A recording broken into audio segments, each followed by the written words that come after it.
Wishing for a body wash made with natural ingredients? Dr. Squatch has got you covered. Manly scents that make you irresistible, a thick lather that leaves your skin moisturized all day. No matter what you're looking for in a body wash, rest assured Dr. Squatch is your best bet. Pick up one today in store or at drsquatch.com. It's Dr. Squatch Body Wash for men who prefer natural.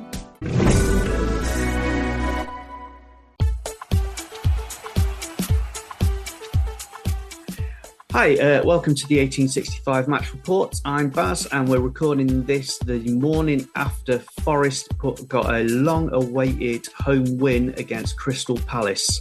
I'm joined by Zach, who'll be talking us through the game a bit later on, but we'll start with the lineups. So, two enforced changes for the Reds today. We had Sells in goal. The back four was unchanged. Ola Aina, Milenkovic, Murillo and Moreno. Then the holding midfielders were Dominguez and Yates, with Elanga, Anderson and Hudson-Odoi behind Chris Wood.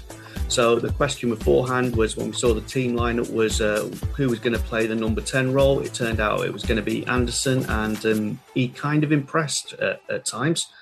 So as the game started off, Crystal Palace lined up in a sort of like 5-2-3 kind of formation, maybe a 3-4-3 you might want to call it. And they got the game underway with Eberechi Eze going wide with a reasonably long shot. Then Elliott Anderson takes control of the ball and basically does a Lionel Messi and runs past their entire team, but can't quite get the shot off. Chris Wood gets there's a corner. Chris Wood gets the header in, and there's a goal line clearance from, I think it was Jefferson Lerma, and then he heads wide after Anderson recycles the ball and puts in a cross.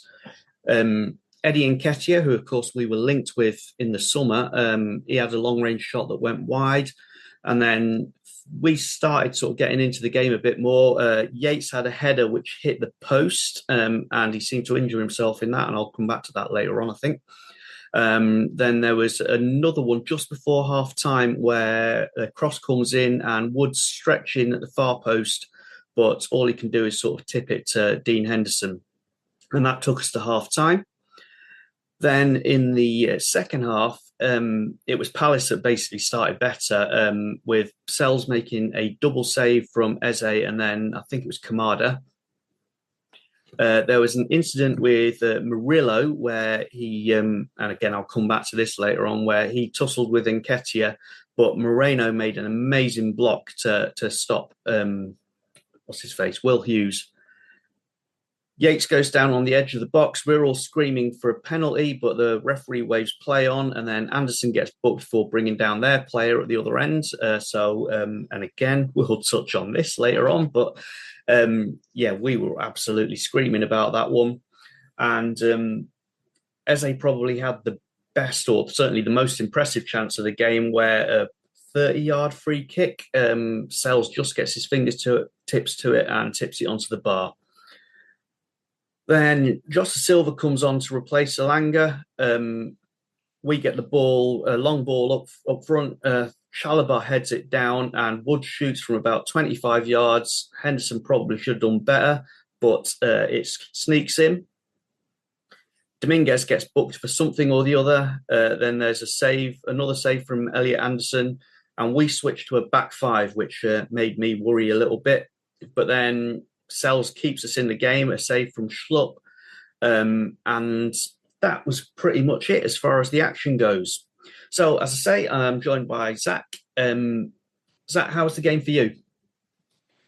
It was a good watch. A comprehensive win. It could have perhaps been a couple more goals from our end. I feel like we sort of created a lot in the sort of second third, but getting into that final third, it was just that final ball into the box. I mean, there was a couple of opportunities, particularly in the first half, with Yates hitting the post. That one final kick of the half would volley him from about 6 yards out straight in. He didn't quite get a decent connection on it, so straight into Henderson's hands. But yeah, I think that defensive sort of back four we've got now with Marino, Aina, Murillo, and Milenkovic. It's, I think we've only conceded 6 or 7 goals all season. We're behind there's only a couple of teams that have conceded less.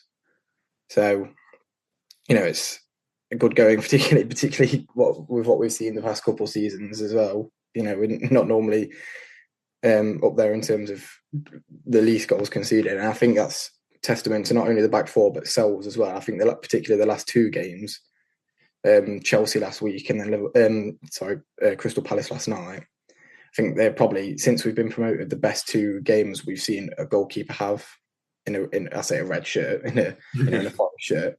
It was just, that as a save from the one you mentioned, from that free kick 30 yards out, was absolutely ridiculous. The way he's got his fingertips and pushed it onto the bar, the save from Shalop, that reactionary save. You mentioned the one with Eze and then it rebounding to Kamada. I think that effort from Kamada was a bit strange, to be honest. I think he might have realised he was offside, but it's still, Sells doesn't know that until the flag goes up. So, and then, Chelsea last week, just with some of the, that double save from Palmer, that close range header from, might have been, I can't remember who it was, Gusto maybe, but one of them, it was ridiculous. So, yeah, I think all round a decent game. There's a couple sort of particular points I sort of noticed, Sells being one of them. I think Elliott Anderson had a great game, particularly the first half. He really, in the 10, he does a slightly different role to Gibbs White. Gibbs White's a bit more, he plays with a bit more flair, you could say, maybe. Tries a bit more sort of experimental passes, if you like, sometimes. But, Anderson yesterday was, it was a workhorse. It was almost like playing an 8 in the 10. He was up and down, and his footwork, particularly in that first half when it started out wide on the right and he's took it past 3 or 4 players, played it in field, and then swung round to the left-hand side of the box and took it past a couple in the box with some really tidy footwork, and then forced a save from Henderson. So I thought, Anderson, really played well. Jota Silva, when he came on, it's who we know who he is now. He's one of them players that will come on and give 110%. His drive, his tenacity to win the ball back, and we saw it a couple of times in the corner, forcing Mark Gay to put it out for a corner. And when you've got a 5'9", 5'10" winger coming on and forcing 6'2" centre halves to put it out, it says a lot about their sort of ambition. And I think he's perhaps done enough now to potentially earn a start on Friday against Leicester. Well, I've got a theory about this. I think the reason he's not getting the start is there's certainly earlier when we saw him, he's looked to me a bit like a red card waiting to happen. He's a bit emotional. Yeah, he's a bit of a hothead, isn't he? But I think that's that's just it's the risk and reward you sort of play, isn't he? He's very I'm not going to say aggressive.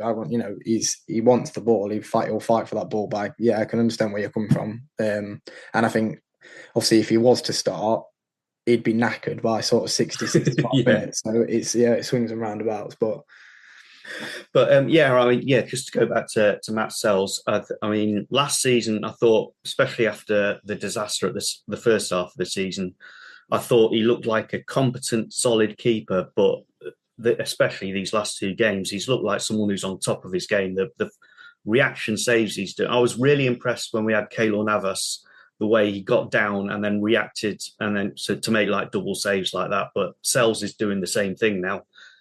Yeah, I think, any keeper after the first half of last season would have looked, no disrespect to Matt Turner as a person, but as a goalkeeper, and Palace fans, I'm sure you'll come to experience it at some point in the season because he's on loan there now, isn't he?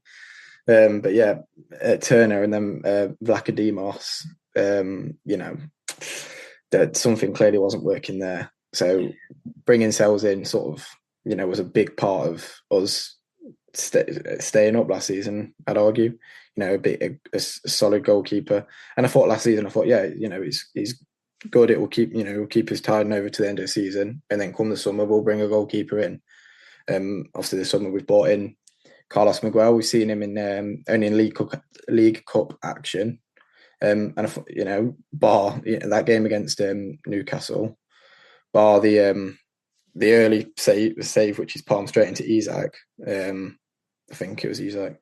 He had a good game, and I think I was saying this. I think Miguel could perhaps be another Samba in terms of situation. Like, that season when Samba broke through, we had Muric in goal. Samba played the League Cup fixture against Derby, and then the rest is history with him for us. So, but no, I think Sells start this season. Sorry, what was it? So go ahead. Yeah, Sells start this season was a bit rocky at times. Sometimes, there's the odd one. Obviously we won the game at Liverpool, but he nearly had a massive howler there. But no, the last two games in particular, best two Premier League goalkeeping performances I've seen in the Forest shirt since we've come back up. Definitely, yeah. And just to add to that as well, and it might be partly because of the situation that Palace are in, but I'm much happier that we've got Sells than Henderson, because I really like Dean Henderson, and I like the way he wound up the crowd and all that sort of stuff. As a sort of as a replacement for Samba, it was nice to see that. And obviously Matt Sells doesn't do any of that, but Sells just looked like a player on fire. Yeah, I think Henderson looked a bit shaky. Obviously, I know he's come back from injury, and he has had a couple good games for Palace. And I've seen some of their fans on Twitter, well, X as it is now, talking about some of the saves he's made. And I've seen some on Match of the Day and stuff. We all know how he is a good keeper, particularly at penalty stops. But yeah, just last night, momentary lapse of judgment from him and Chalobah, and he probably should have got a stronger hand to Wood's volley, but that's football sometimes. And I do think I'm not going to say dodged the bullet, because that seems a bit unfair to Henderson, and I think a lot of the saga with United wasn't even Henderson's fault. It was down to the powers that be at United. We saw that with Garner the season before as well. So, but I think we've signed the better keeper in Sells in all aspects of his game, distribution, handling, and obviously Sells is a bit older than Henderson, so he's got a bit more experience under his belt. But it's not as if Henderson's an up and coming youngster. I think he's 24, 25 now, so. He's had a couple seasons in the Prem with both us and Sheffield United, played Premier League fixtures for Manchester United, multiple championship games. So he's an experienced keeper, and I think he had a poor game last night. Yeah. Speaking of Palace in general, so in the first half, I kept on thinking we're being really, really sloppy here. There was quite a few passes that were going astray, and even what looked like even easy passes we were messing up. But as the half went on, I was watching what Palace were doing, and in a way, Adam, who does the podcast as well, he was adamant that we should have Glasner as our manager at the time, and I was watching what Palace were doing, and they were basically stopping us playing. The way they weren't actively pressing us, but there weren't any easy passes available to our players. I thought Murillo and Dominguez in particular really, really struggled with the way Palace was sort of shutting us down. And it was quite... there were the moments when we did attack, it was when we managed to get that pass through and get past their first two lines. But given the way they were playing, it was almost, if they were a bit more confident up front, we could have got punished there. Although adding to that, I think as well, given what we saw last night, I'm very glad we didn't sign Nketiah. Yeah, it was a strange one because, on the ball, Nketiah would pick it up and drive with it, which is, something we've been, since we lost Awoniyi for the vast majority of last season and the start of this season, we don't really have a striker who will pick it up, drop deep and drive with it. All respect to Chris Wood, he's been an incredible goal scorer, but he's not that striker. But at the minute that doesn't matter because he's scoring goals. The goals are coming for him, which is great. Nketiah had that strike towards the end of the first half that just hit the corner of the crossbar, which I thought was a great strike. I was unlucky there. Other than that, nothing. There was that one way again. First half, he's on the corner of the left corner of the box. He's falling, and instead of squaring it to his man in the middle, he's took it on whilst he's off balance, and it's an easy pick up for Sells. So yeah, I think there's a couple because we pursued Nketiah and Chalobah in the summer, and both of them, didn't particularly Chalobah. I thought he was really sloppy at the back. Gave the ball away for our goal. Every time the ball went down that, it's our left hand side with Hudson-Odoi, he was skipping past Munoz and Chalobah. Not a lot came from it all the time, but it was just the fact that they were just getting past with such ease. And then Munoz, being typical Daniel Munoz, losing his head towards the end and getting booked. So, I will say, I know it's difficult to say, but I did think Will Hughes was very impressive for him last night. Though he kept them sort of held them together in the game. Yeah, he keeps him ticking, doesn't he? He's one of them midfielders that will just run. We know that from his time at Derby as well. I think it's a strange one because I think if I had to pick my player of the match for Palace, it would have probably been Eze because it seemed to most things comes from that, and it's he's one of them players where he's exciting to watch. He looked like he carried the weight of the world on his shoulders. So yeah, definitely. I think he is at the moment in that Palace side as well. I mean, they're missing Elise a lot. Yeah. I didn't know if Mateta was coming back from injury because I was wondering why he wasn't starting.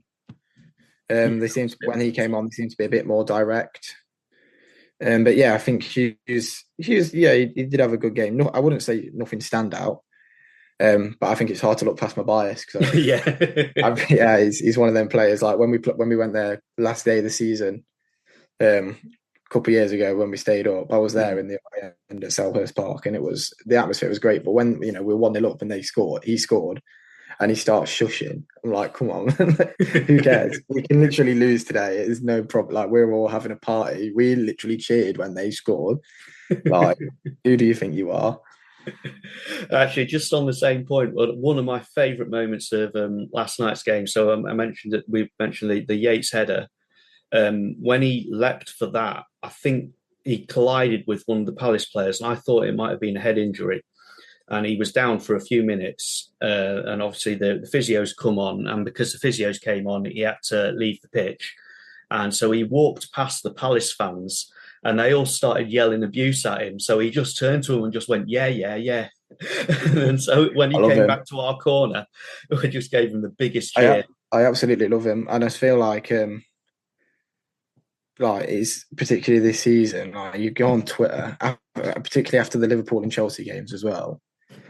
He really rattled their fan bases. Yeah. I don't know if it's because a lot of them aren't used to, because what it's like Forest, Sheffield United, teams that have spent a bit more time in the Championship. You come to expect midfielders like that. The nasty, the nitty gritty players that will sort of sometimes leave a foot in and rattle the crowd. We're used to that, so it doesn't really agitate it as much. But I feel like when we play the big six, if you like, your Liverpools, your Chelseas, your Man Cities, your Uniteds, they can't stand him because they're not used to having a player against them, irritating and aggravating. And I've seen some tweet. You see it on Twitter all the time. I saw someone posted last night, and let me try and find it on my phone. One sec. It was an Aston Villa fan. He's one of these like fantasy football gurus, if you like, on Twitter, and he's saying like Yates is the worst Premier League captain I've ever seen. For what reason? For what Ryan Yates has had his fair share of hate. Since he's broken through the first team at Forest, I think he's sort of regained the trust. Under Cooper that season, we went up. He became he was the first name on the team sheet for me. He was integral in that side. And since we've come up, he's not always been a starter. And there's games when he shouldn't. We didn't need to start because we didn't need that sort of player in there. But particularly back end of last season, this season, when called upon, he's been that presence in the middle where he'll leave a foot in on someone. He'll to sort of steady the lineup. And, Ryan Yates himself will probably say this. He knows he's not the best footballer in the world in terms of ability, but he makes up for that in desire and passion. and he does the simple things well. So I think as well, like when we first came up, he was doing all those things, but he wasn't as good at it, so it was costing us. Whereas now he's got really, really good at it. Yeah, he sort of refined his game and got, it was a learning curve for every player, every Forest player. That season we went up, not only a couple of the signings that we'd made, and perhaps Jack Colback, who had previous Premier League experience, had actually played in the Premier League. And when I look back to that starting lineup from Newcastle on that first day, it's like, wow, look how far we've come. We've got midfield, a flat four of I can't remember, is that wide and left? We've got Yates and Colback in a midfield. It's Scott McKenna and Joe Worrell at centre half. It's that's a championship side. Or no disrespect to the players involved, but it was. And now we look at what we've got now. But yeah, I think there was just one point last night with Yates where it's in the second half, and Aina had it out wide on the right, come back into Yates, and Yates should have got a pass off, and he's turned into three different men. They've got the ball and gone up the other end, and could have been a dangerous chance. But it's only one mistake. And luckily it didn't go unpunished. Luckily it didn't go punished. But yeah, I thought there wasn't. I didn't think there was a poor game from a Forest player last night. There was players that looked. I've seen them have better games, but I wouldn't say there were any poor performances from Forest. Perhaps maybe, again, I don't like saying poor because they weren't bad performances, but I think Alanga had a quiet game. He looked a little bit off the pace. It's weird because there was a point where it was like a 50-50 ball, and he almost like pulled out of it. It's like and it's stuff like that, and it's like since the rumours came from that deadline day transfer to Newcastle, he's not been the same player at all. And I don't know. I mean, that could just be me psychoanalyzing it too much, but I thought, like last night when Jota Silva came on, he absolutely terrorised Tyrick Mitchell and Gahey, and then obviously Schlupp when he replaced Mitchell. He was inside and outside of him. Alanga is a much quicker player than Jota Silva, and in the first half he just he'd run a little bit and then just wait for the overlap from Aina, which that's what Aina does, but then he wouldn't use him. Or there were so many opportunities where he could have just been direct, and he just wasn't. I thought he put a really good ball in the first half for looped over Henderson. So I'm not going to say he had a poor game, but I've seen him have better games. Yeah.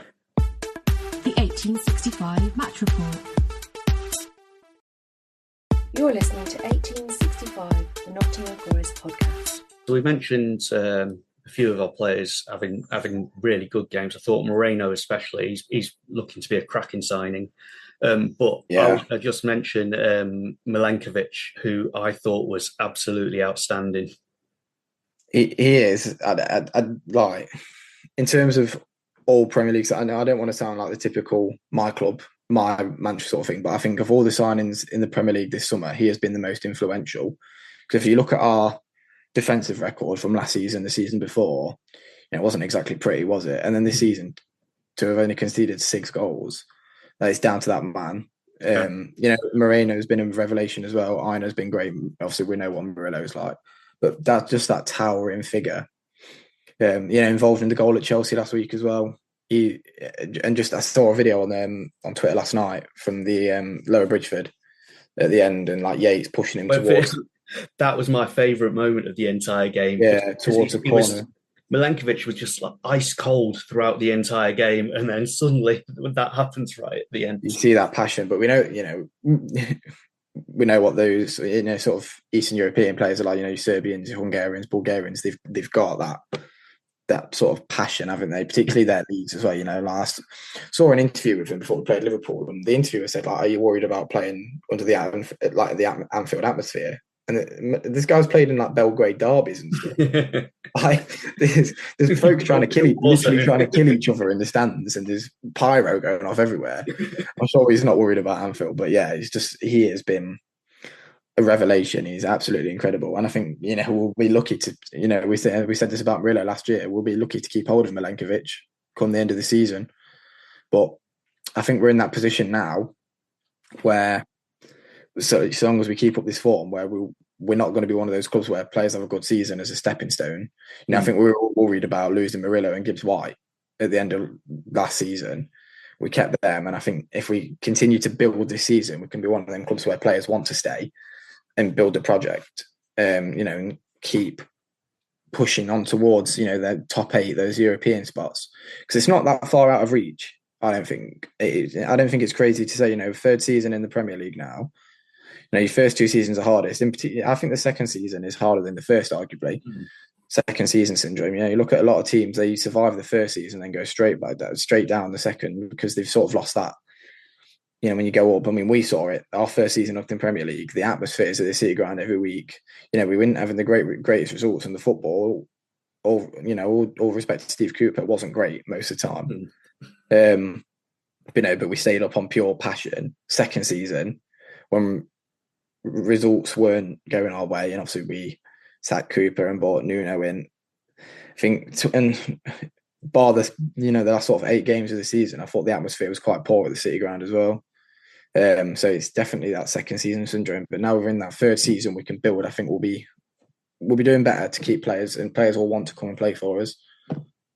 Yeah, I was thinking last season, if we'd managed to keep a settled back 4 without injuries and everything, and if we hadn't had the points deduction, there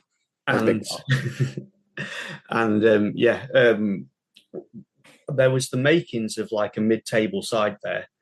But this season, you can see we're not this is too early to say this, but yeah, we don't look like a side that's going to be struggling at the bottom, not at all. Which no, definitely fantastic step forward.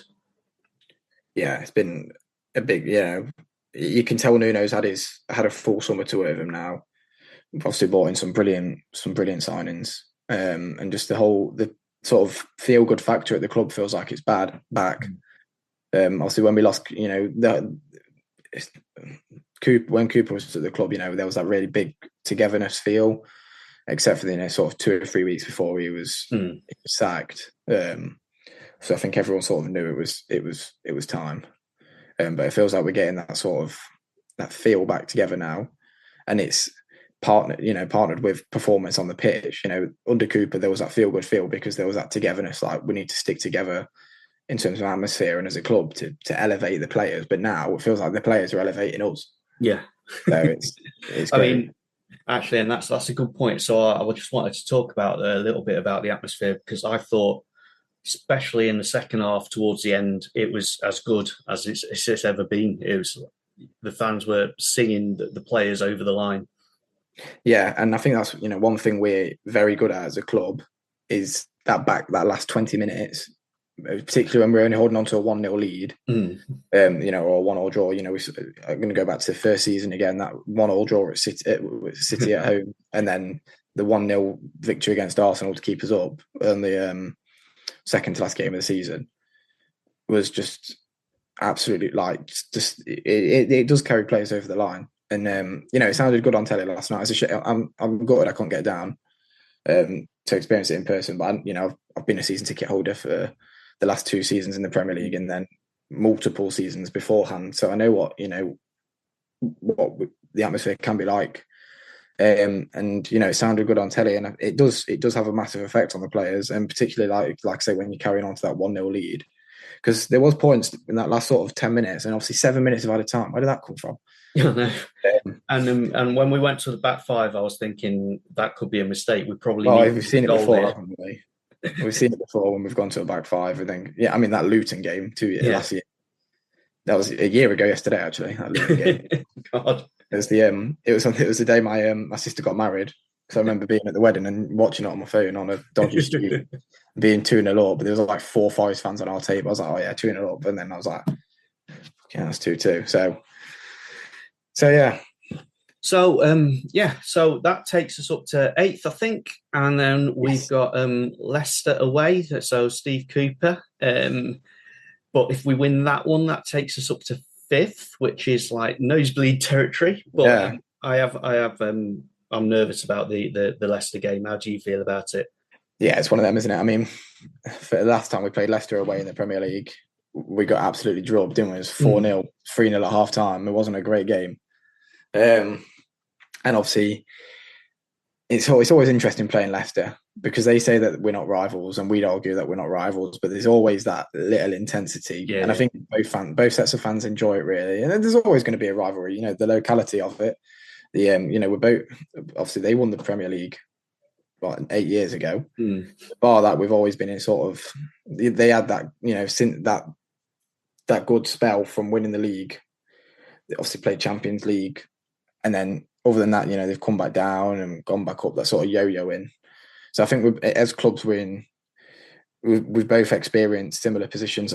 Obviously, us, we've not won the Premier League or played in the Champions League for a long time. But now, in terms of size, stature, expectations, we're in similar positions, and I think this added sort of nervousness for Friday, because obviously Steve Cooper was our manager. We don't want to lose to a former manager, particularly don't want to lose to a former manager managing Leicester City. All the sort of like antagonism between Cooper and the fans will be out the window, because it's at their place and it's them playing us. So. Yeah, it's a weird one, because obviously it's football, it's a rivalry. You want to get in the opposition's head, but for what that man did for us, it feels almost a bit cruel. You know what I mean? This bloke got us from the bottom of the Championship to the Premier League in one season. Gave me the best days of my life following this football club. And kept us up. And kept us up the following year. Took us as far as he could, but I think it's better that we play them away first. Yeah. To see, sort of test the water with that. And we all know the man that Steve Cooper is. I think at the end of the game, he'd probably come over and applaud the Forest fans, because ultimately we didn't. I wouldn't say we handed him out. I think he was given multiple chances by the board. And I think that season he made a few mistakes as well. Yeah, so.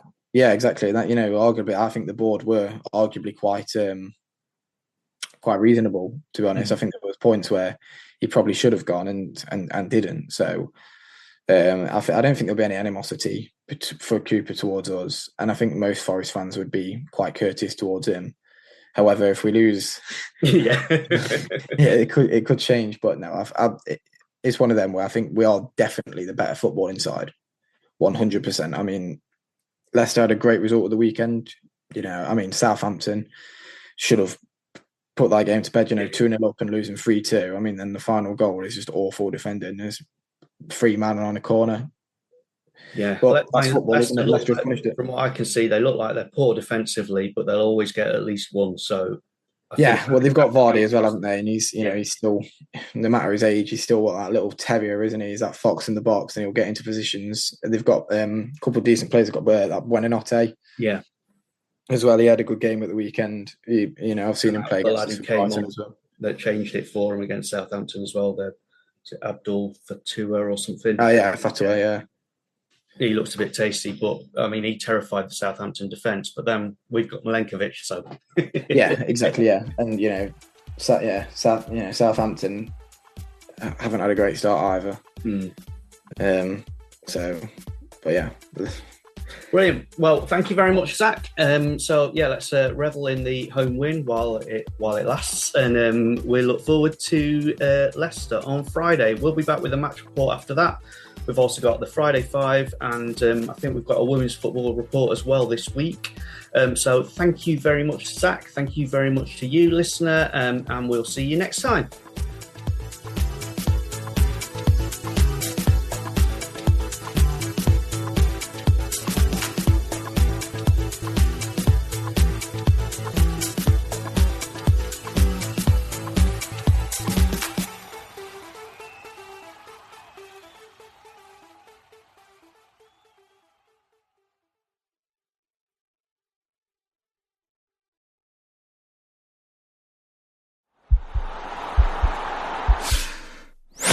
This podcast is part of the Sports Social Podcast Network.